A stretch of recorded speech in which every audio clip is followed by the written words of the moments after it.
ગર્વથી ગુજરાતી। સ્મિતા સાદગી અને સુંદરતાથી પરિપૂર્ણ છોકરી હતી। એના મામાના છોકરાના લગ્ન હતા તો એ એના મમ્મી પપ્પા સાથે લગ્નમાં આવી હતી। લગ્નમાં આવી હોવા છતાં એણે એના મામાના ઘરના ઘણા ખરા કામ સંભાળી લીધા હતા। કોઈ ચા માંગે કે કોઈ કોફી માંગે, કોઈ ઠંડુ પીણું માંગે કે પછી પાણી માંગે, સ્મિતા દરેક મહેમાનોનું ધ્યાન રાખવા તત્પર રહેતી। આ લગ્નમાં નરેન્દ્ર પણ હાજર હતો, જે સ્મિતાના મામાના છોકરાનો ખાસ મિત્ર હતો। એની નજર સ્મિતા પર પડી એ બસ એની નજર એના પરથી હટી જ નહોતી રહી, એ એને એકીટસે જોતો રહ્યો। એની સાદગી અને સુંદરતા, સેવાભાવી સ્વભાવ, ચહેરા પર નિખાલસતા જોઈ નરેન્દ્ર સંપૂર્ણપણે મોહિત થઈ ચૂક્યો હતો। સ્મિતા વડીલો સાથે એમના પ્રમાણે વર્તન કરતી અને બાળકો સાથે કેમનું વર્તન કરવું એ એને સારી રીતે આવડતું હતું। આ બધું જોયા પછી સ્મિતાએ નરેન્દ્રનું દિલ જીતી લીધું અને નરેન્દ્રએ મનોમન નક્કી કરી લીધું કે હવે એ સ્મિતા સાથે જ લગ્ન કરશે। નરેન્દ્રની ઉંમર લગ્ન યોગ્ય તો થઈ ચૂકી હતી અને એ ઘરે સ્મિતા સાથે લગ્ન કરવાની વાત કરવા માંગતો હતો, પરંતુ એમાં એક મુશ્કેલી હતી।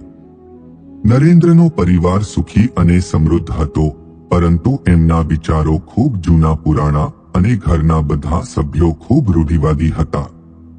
જ્યારે સ્મિતાનો પરિવાર મધ્યમ વર્ગીય હતો, જેથી નરેન્દ્ર માટે એ મોટો પ્રશ્ન હતો કે ઘરે સ્મિતા સાથે લગ્નની વાત કેવી રીતે કરવી। પરંતુ કહેવાય છે ને કે જો સાચા મનથી કોઈને ચાહો તો ભગવાન પણ તમારી મદદ કરે છે। એ રીતે નરેન્દ્રના મનમાં એક યુક્તિ સૂજી। હવે નરેન્દ્રના મમ્મી પપ્પા તો એના માટે ઘણી છોકરીઓની વાત બતાવતા અને નરેન્દ્ર એના માટે કોઈ પણ છોકરીની વાત આવતા એ તરત ના પાડી દેતો, જેથી ઘરના લોકોને થયું કે નક્કી નરેન્દ્ર કોઈ છોકરીને પસંદ કરે છે, જેથી એ બધી છોકરીઓને ના પાડે છે। એક દિવસ એના મમ્મી પપ્પાએ નરેન્દ્રને પૂછી લીધું કે જો તને કોઈ છોકરી પસંદ હોય તો તું અમને જણાવી શકે છે, અમે તારી પસંદની છોકરી હશે તો એકવાર જરૂર જોવા માંગીએ છીએ। નરેન્દ્ર તો બસ આ દિવસનો જ ઇંતજાર કરી રહ્યો હતો। એણે તરત એના મમ્મી પપ્પાને સ્મિતા વિશે વાત કરી અને એના મમ્મી પપ્પા સ્મિતાના પરિવાર સાથે મુલાકાત કરવા રાજી થઈ ગયા। સ્મિતાના મમ્મી પપ્પાને જ્યારે નરેન્દ્રના મમ્મી પપ્પાએ લગ્ન માટે પૂછ્યું તો એમણે પણ તરત હા પાડી દીધી અને કહ્યું કે અમારી દીકરી તમારા ઘરની વહુ બને એ તો અમારી દીકરીના સૌભાગ્યની વાત છે અને અમારા માટે પણ એ ઘણી ખુશીની વાત છે। સ્મિતાના મમ્મી પપ્પા ઘણા ખુશ હતા, કારણ કે એમની દીકરી એક સુખી અને સમૃદ્ધ પરિવારમાં જશે તો એનું ભવિષ્ય સુધરી જશે। સ્મિતા ભણેલી છોકરી હતી, એણે BA કમ્પ્લીટ કર્યું હતું અને હવે MBA કરવા ઈચ્છતી હતી, પરંતુ એના મમ્મી પપ્પા ન માન્યા। એના મમ્મી હંમેશા એમ કહેતા કે દીકરીને આટલું બધું ભણીને શું કરવું છે, આખરે સાસરીમાં જઈને ઘર તો સંભાળવાનું હોય છે। સ્મિતાના મમ્મી પપ્પાએ કહ્યું કે તારે ભણવું જ હોય તો તું લગ્ન કર્યા બાદ પણ તારો અભ્યાસ આગળ શરૂ કરી શકે છે। આમ પણ તારા સાસરી વાળા સમૃદ્ધ છે તો અભ્યાસમાં તને કોઈ અડચણ પણ નહીં આવે। મમ્મી પપ્પાએ સ્મિતાને સમજાવી દીધી અને નરેન્દ્ર સાથે એના લગ્ન થઈ ગયા। લગ્ન બાદ એ સાસરીમાં આવી તો એના માટે બધું નવું હતું। પરિવારના બધા સભ્યો અલગ વિચારો ધરાવતા અને ખૂબ રૂઢિચુસ્ત હતા।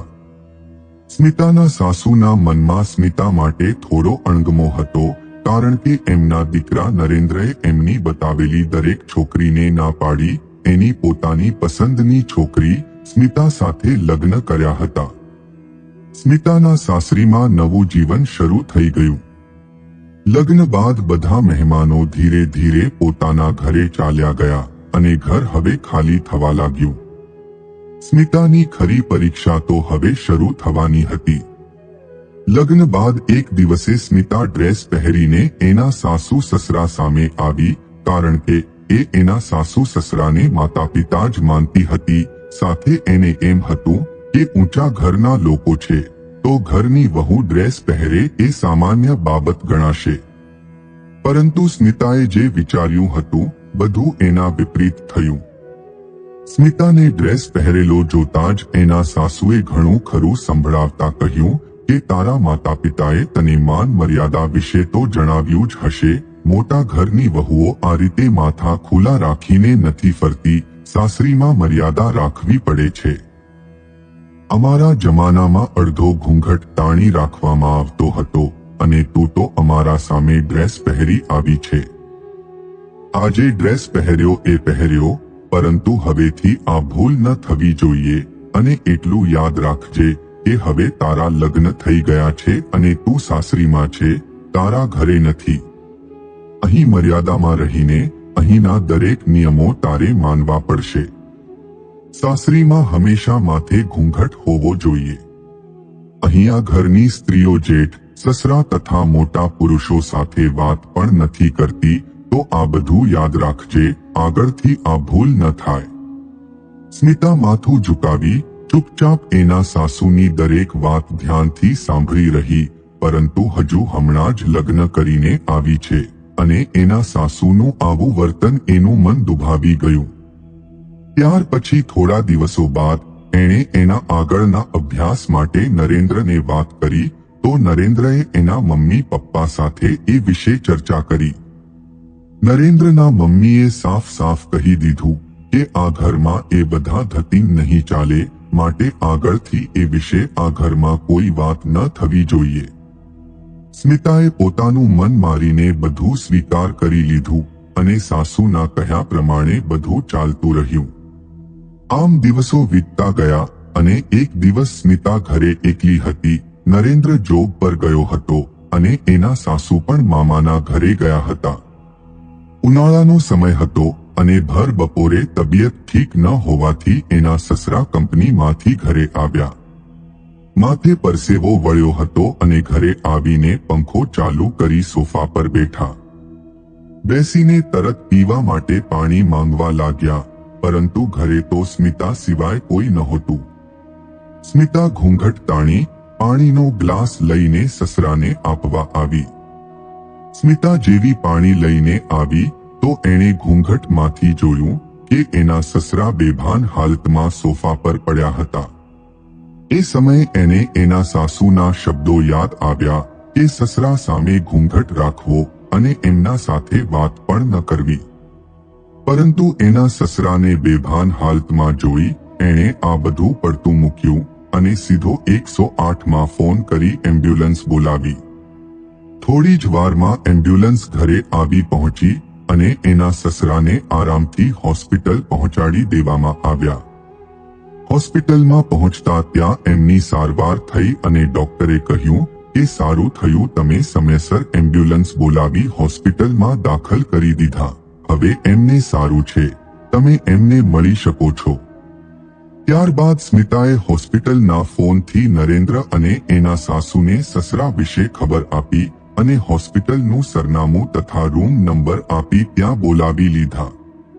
જ્યારે સ્મિતાના સાસુ અને નરેન્દ્ર હોસ્પિટલ પહોંચ્યા તો સ્મિતાએ સાસુની માફી માંગતા કહ્યું કે મમ્મી મને માફ કરજો, પરિસ્થિતિ એવી બની ગઈ હતી કે મારે મારો ઘૂંઘટ ઉઠાવીને પપ્પાને સમયસર હોસ્પિટલ પહોંચાડવા પડ્યા.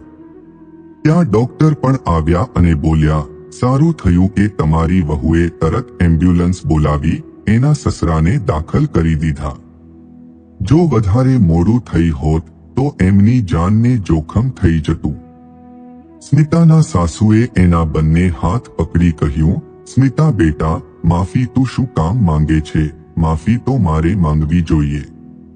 એના સાસુએ માથે હાથ ફેરવતા કહ્યું સ્મિતા, આજથી તું મારી વહુ નહીં પરંતુ મારી દીકરી છે. આપણા પોતાનાની દેખભાળ કરવી, સેવા કરવી એનાથી મોટી કોઈ મર્યાદા કે વ્યવહાર નથી. ખાલી ઘૂંઘટ તાણવાથી કે ઘરના મોટા લોકોથી દૂર રહેવાથી મર્યાદા નથી જળવાતી. આજે તે મને એક મોટો પાઠ શીખવ્યો છે કે ઘૂંઘટ તાણીને બંધન રાખવાથી ઘરની મર્યાદા નથી સચવાતી. સાચી મર્યાદા આપણા પોતાના લોકોની સેવા અને એમની દેખભાળ કરવી છે. બેટા, આજથી તારે જે પહેરવું હોય એ પહેરી શકે છે અને તું આગળ ભણવા માંગે છે તો એમાં પણ તને કોઈ રોકટોક નથી. અભ્યાસ પૂરો કર્યા બાદ જો તારી ઈચ્છા ઘરના બિઝનેસમાં સાથ આપવાની હોય તો આપી શકે છે. એ પછી તારે કોઈ જોબ કરવી હોય તો પણ તું કરી શકે છે. આજથી હું તને મારી સગી દીકરી સમજી બધી મર્યાદાઓથી મુક્ત કરું છું. સ્મિતા ખુશખુશાલ થઈ ગઈ અને નરેન્દ્ર પણ ખુશ હતો. ત્યારબાદ સ્મિતા તથા નરેન્દ્ર બંનેએ મમ્મીના ચરણ સ્પર્શ કરી આશીર્વાદ લીધા અને બધા નરેન્દ્રના પપ્પાને મળી એમને ઘરે લઈ ગયા. મિત્રો, મર્યાદાનો અર્થ એ નથી કે ઘરની વહુ દીકરીઓને દબાણમાં રાખવામાં આવે. તેઓને એમનું પોતાનું જીવન પણ થોડી છૂટથી ન જીવવા દેવામાં આવે. મર્યાદાનો સાચો અર્થ એ છે કે દરેક વ્યક્તિ સાથે આપણો વ્યવહાર સારો હોય, આપણે આપણી ફરજ યોગ્ય રીતે નિભાવીએ. સંબંધ કોઈ પણ હોય, આપણે ક્યારે એવી વાત ન કરવી જેથી કોઈને મન દુઃખ થાય અને એ સંબંધની મર્યાદાના વિપરીત હોય.